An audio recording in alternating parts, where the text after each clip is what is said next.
नमस्कार।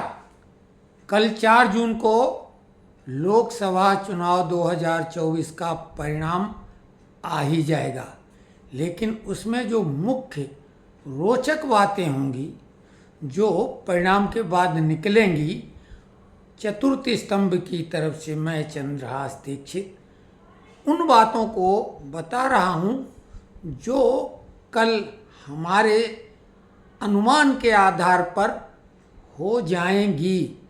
इनमें से बहुत सी जो बातें हैं वो मुख्य न्यूज़ चैनल नहीं बता रहे हैं, जैसे कि भाजपा इकलौती पार्टी होगी जो 3 अंकों में पहुंचेगी। दूसरे नंबर पर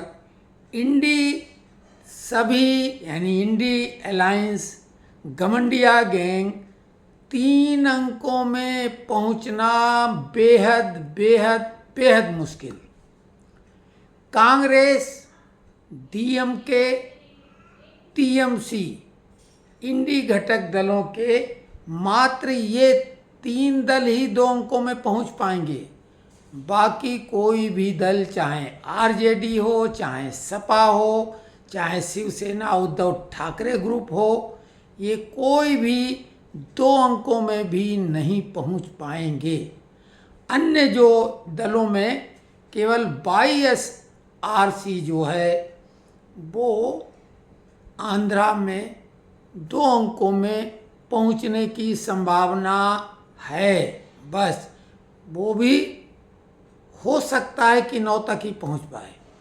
नंबर 4, कांग्रेस तीसरी बार विपक्षी दल का पद नहीं हासिल कर पाएगी, क्योंकि विपक्षी दल का नेता बनने के लिए 55 लोकसभा की सीटें चाहिए होंगी, जबकि वो 46 से आगे नहीं बढ़ पाएगी। 5वीं महत्वपूर्ण बात, यूपी में बीजेपी जितनी सीटें जीतेगी, कांग्रेस पूरे देश में मिला के भी उतनी सीटें नहीं जीत पाएगी। ये फर्क रहेगा दोनों बड़ी राष्ट्रीय पार्टियों का। नंबर 6, बीजेपी बंगाल में टीएमसी से ज़्यादा सीटें जीतेगी, यानी बीजेपी टीएमसी से बड़ी पार्टी लोकसभा चुनाव में बंगाल में भी होगी। एक बेहद महत्वपूर्ण मुद्दा है, कोई भी व्यक्ति अगर इच्छा रखता है चुनाव लड़ने की, उसको बड़ी पार्टियों की टिकट मिल नहीं पाती, छोटी पार्टी की टिकट लेने का कोई मतलब नहीं, तो कुछ लोग निर्दलीय लड़ जाते हैं, या जो बड़े नेता जिन निराश हो जाते हैं तो वो जानबूझ के पार्टी को नुकसान पहुंचाने के लिए निर्दलीय लड़ते हैं। इस बार केवल 3 निर्दलीय ऐसे हैं जो जीतने के करीब हैं। इसमें से क्रमशः बता रहे हैं कि उनकी पोजीशन क्या है जो चर्चा में है। राजस्थान के बाड़मेर, जो कि पाकिस्तान की सीमा से लगा हुआ चुनाव संसदीय क्षेत्र है, वहाँ से रविंद्र भाटी बहुत ज़्यादा चर्चा में हैं और वो बहुत तगड़ी फाइट दे रहे हैं। तो रविंद्र भाटी बहुत बढ़िया चुनाव लड़ रहे हैं, निर्दलीय हैं, भाजपा के ही पुराने छात्र संगठन से ही जुड़े हुए हैं, लेकिन उन्हें टिकट नहीं मिली, वो लड़ रहे हैं। ये बात अलग है कि भाजपा और रविंद्र भाटी के चक्कर में कांग्रेस कहीं वहाँ हाथ ना साफ कर जाए। तो पहले नंबर पे हम रविंद्र भाटी को रख रहे हैं बाड़मेर से। दूसरे नंबर पर पप्पू, ये वो वाले पप्पू नहीं है जो जिनके लोग मज़े लेते हैं दिल्ली वाले, ये बिहार के पप्पू हैं, पूर्णिया से चुनाव लड़ रहे हैं और बहुत बढ़िया चुनाव लड़ रहे हैं। इन्होंने सभी, मतलब जो 3 मुख्य कैंडिडेट हैं, उन तीनों के छक्के छुड़ा रखे हैं। और तीसरे नंबर पर तो वो जो कहलाते हैं पावर स्टार पवन सिंह, काराकाट से लड़ रहे हैं, वो भी बिहार से।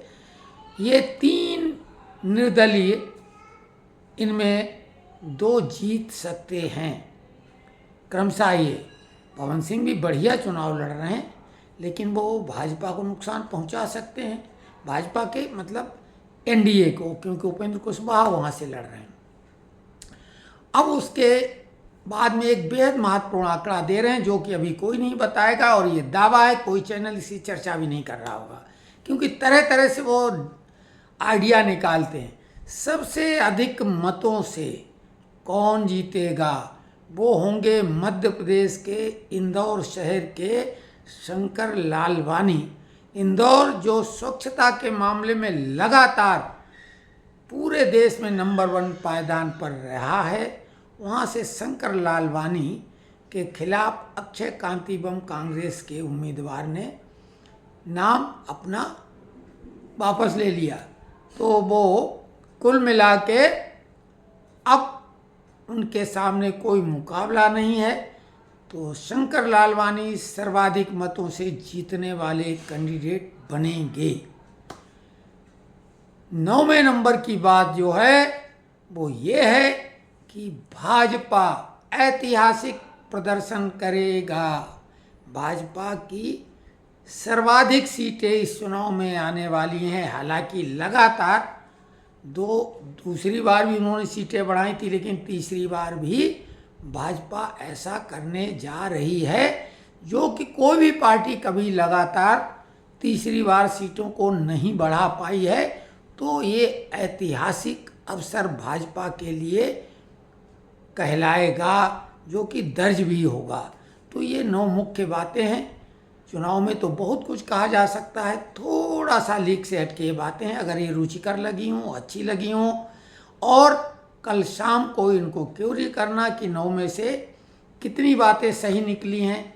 9 में से 7 बात की गारंटी है, और 9 की 9 भी हम तो सही मान रहे हैं। तो आप कमेंट्स बॉक्स में लिखें और चैनल को सब्सक्राइब करें ताकि हम कुछ नई